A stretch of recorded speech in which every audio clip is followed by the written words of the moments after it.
This is James, also known as JV Hack. Today's a quick video on NEO. It is a technical analysis video. I'm not going to be showing my portfolio today, but I thought I should give an update on NEO just because its earnings is actually around the corner. In fact, it's on Tuesday, this Tuesday coming up, the 17th of November, after the bell.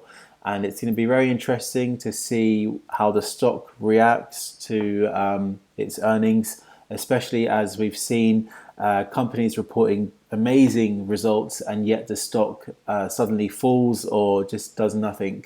And that's quite typical in this entire year. I'm not sure why, but it's just the way it is. But this is the 6-month stock chart for NEO. I do have the 20-day moving average line here, which is this red line running through. I do have the Bollinger Bands top and bottom. I've of course got the candlesticks representing the price, and I've also got the MACD down here. So a typical fairly setup, and it can tell us an indication of where the price may be moving in the next couple of days or weeks, just based on the averages and the momentum. So you can see we closed on Friday at $44.56, which was 7% down from the day before and around 20% down from where we were from the top of that day, which was around $53, $54. So a lot of this was brought on by a short seller known as Sightron Research, who's basically a guy called Andrew Left, who publishes articles on companies which aren't really that backed or founded.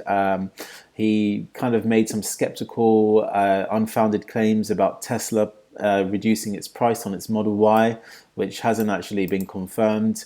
He's talked about the short interest being an all-time low or 2-year low. Again, doesn't really relate to NEO or why it's a bearish sentiment. And the whole sort of research paper is tiny, and if you read it, it's not very professional and it's not very founded at all.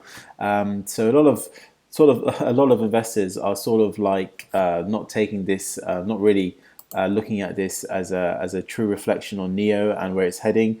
But it's still enough to drop the price 7% at least on the day.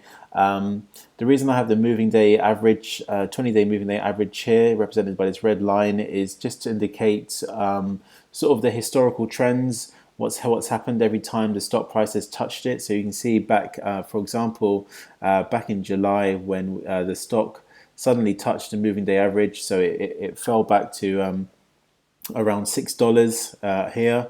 Then there was then a massive rally all the way up to around $14, $15. Again, we consolidated back down to around $10, touching the moving day average. Kind of went sideways for a little while, wasn't really going up and down, and then massive rally again, touched it again, massive rally. And so we sort of have this trend of sort of consolidating down to the moving average and moving back up. This is a good indicator of where the support line could be. So my best guess is going forward, I do see some consolidation down back towards the moving average. We're currently at $44.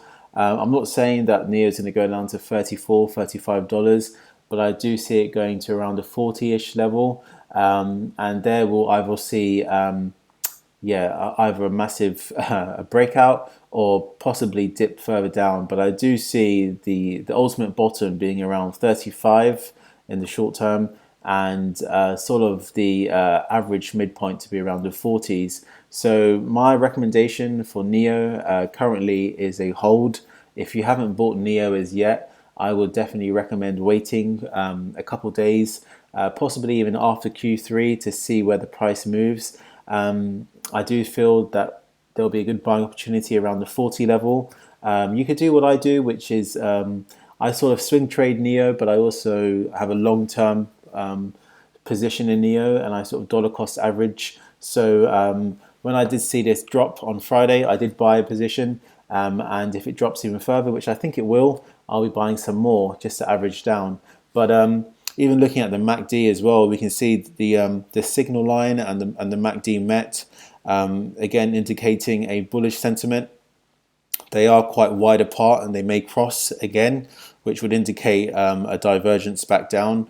So just something to look out for. Even when you look at FinViz, which is gives us a more, a clearer idea into essentially the technicals and the fundamentals. We can see the RSI, which is something I'd look at, is quite high. Anything above 70 is considered overbought. So yeah, I do feel like we are going to be heading back down a little bit. But overall, the trend is great for NEO. If you're a long-term investor, there's nothing to worry about. But if you do want to swing trade or even day trade, my rating would be to hold. But yeah, hope you guys like this video. Do leave a comment below. I will be having some more videos coming out soon, and I'll see you in the next one. Take care.